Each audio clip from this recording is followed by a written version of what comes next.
So what are the key issues to consider around succession planning?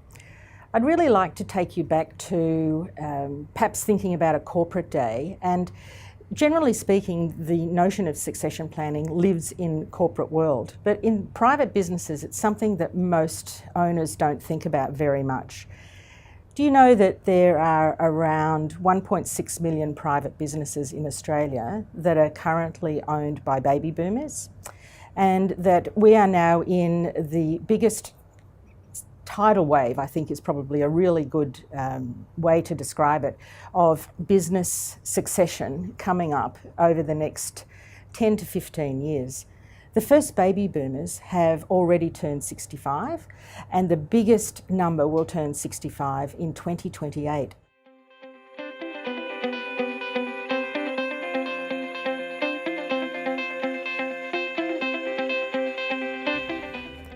So why focus on business value? When someone is looking at your business in terms of its future value to them, they're going to be looking for a number of key drivers. And it's really important for you to get a handle around these right at the very beginning and understand what they are. So if you were to put yourself in a future successor, future buyer's shoes, think about these areas of your business. Financials, number one. How clean are they? If you've been running a private business, you've maybe used your business for personal reasons, and that's all very well. But you need to give yourself at least 2 to 3 years of what I would call really professional, clean financials. Secondly, think about the growth market. Is the business that you're in now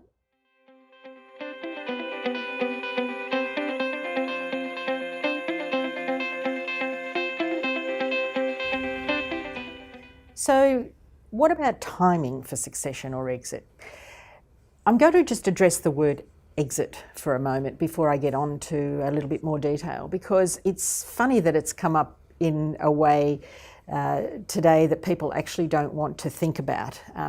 The word exit has some connotations around it that perhaps means facing your own mortality.